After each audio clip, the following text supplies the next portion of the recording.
صحبت میرسه به سوالایی که دوستای عزیز در درس گذشته کرده بودن. بعضی از سوالا بود، این سوالایشان ما مختصر میخوایم جواب بگویم. بعضی سوالا بسیار طویل میباشه، جوابش زیاد میباشه و وقت زیاد کار دارن. مثلا بعضی سوالایی که چی است مختصر است رو جواب میگیم، بعضی سوالا بسیار طویل میباشه و رو باید با یک وقت مثلا مفصلا سرش بحث شوم.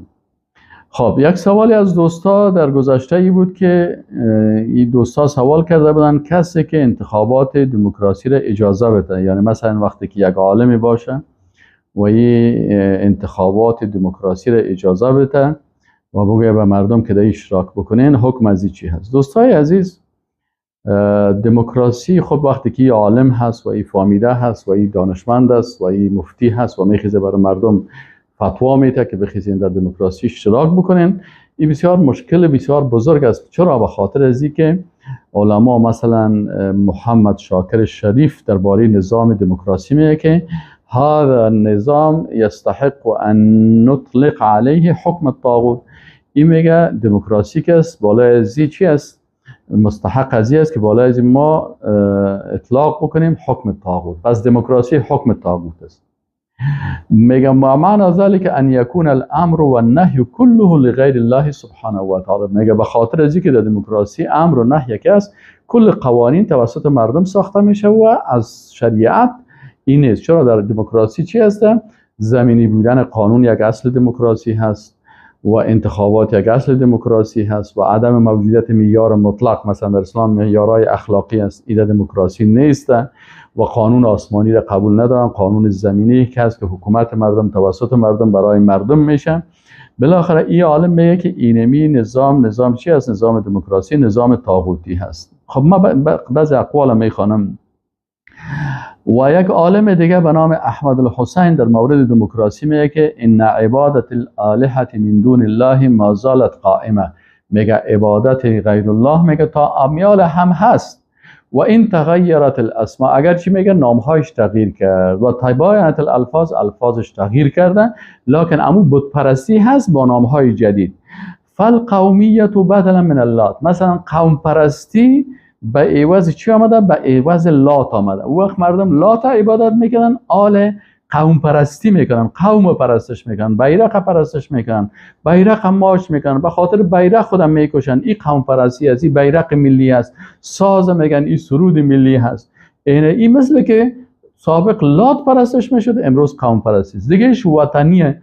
وطن چی است؟ وطن پرستی هست که امو نقشه هایی را که اتحاد شوروی روسا در تقسیم کردن تاجیکستان و ازبکستان و فلان و فلان و فلان و این طرف امریکایی و مثلا انگلیسا تقسیم کردن به نام فلانی، نامای منطقه‌های مختلف دادن. اینا چی هستن؟ اینا رو گرفتن برای مسلمان ها جهان اسلام چی کردن؟ توتا کردن. خود این نامش یک چیز مهمه. اینا لیده چی میگه؟ ای وطن ما، سی وطن تو، سی فلان، سی وطن فلان، سی وطن است. این وطن پرستی هم میگه ای که از بدلا من هوبل، او هوبل بود آل وطن پرستی شده که میگه یا وطن یا کفن. کدام وطن؟ دار اسلام. عمل برای یک مسلمان بگی فلسطین وطنت است، قبول نداره. میگه فلسطین وطن من است. چرا؟ صحابه اجماع کردن که جهان اسلام کلش چی است؟ وطن مسلمان ها هست.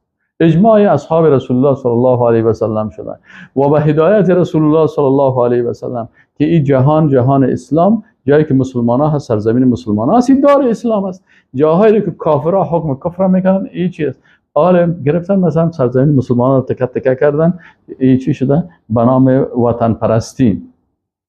و دموکراسی هم بدلا من الاوضاع. پس این عالم میگه که دموکراسی به عوض چی آمد؟ به عوض آمد. یعنی این سه اندیشه کفری است. یکی قوم پرستی، دومش وطن پرستی، سومش دموکراسی. پس این سه اندیشه کفری هست. این حال اینه که مثلا یک عالم میخیزه فتوا میده که شما در انتخاباتی که به اساس دموکراسی است که باز امو قانون سازا یا اعضای پارلمان قانون بسازن ضد شریعت الله و او رو تایید بکنن، خب عالی عالم چی میشه؟ این خودی عالم هم به چی تبدیل میشه؟ به یک طاغوت تبدیل میشه. چرا ما سه قسم طاغوت داریم؟ یکی طاغوت مطاع داریم که اطاعت میشه، قانون میسازه ضد شریعت الله و از او اطاعت میشه. دوم قسم طاغوت متبوع هست. طاغوت متبوع همین علمای هستن که برای این طاغوت چی میکنن؟ فتوا میتن، یعنی ضد شریعت الله چی میتن؟ فتوا میتن. این طاغوت مطبوع گفته میشه. پس هم به طاغوت مطاع باید کافر شویم، هم به طاغوت مطبوع کافر شویم. و قسم سومش طاغوت معبود است که مردم به عبادت خود دعوت میکنه یا از عبادت دیگرها خوشحال میشه. مردم در پاش سجده میکنه و این شخص قرار شیشته و خوشحال هست و مانع نمیشه. مردم در مقابلش رکوع میکنه، در مقابلش سجده میکنه. این حال چی هست؟ پس اینجا این کفر به طاغوت است. این عالمی که این فتوا را داده هست، این در جمله چی میره؟ در جمله طواغیت میره.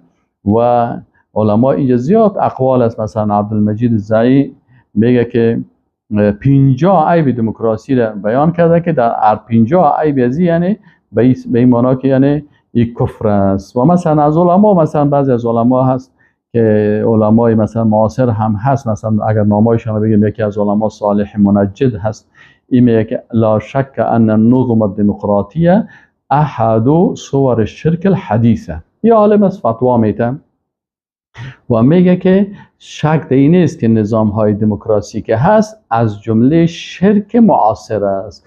شرک در چی است؟ در طاعت و انقیاد او فی التشریع. این شرک در طاعت و شرک در انقیاد و شرک یا شرک در تشریع هست. پس این شرک در تشریع است. دموکراسی شرک در چی است؟ در تشریع است.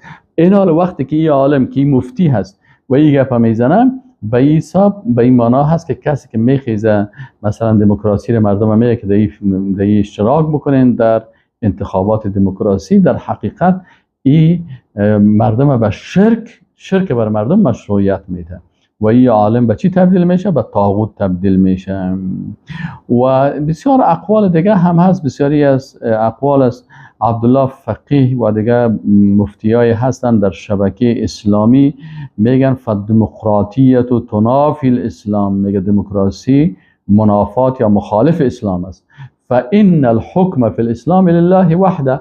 میگه حکم که در اسلام مخصوص الله است وحده. و اما فی الدموکراتیه، هم میگه دموکراسی که است فالحکم للشعب.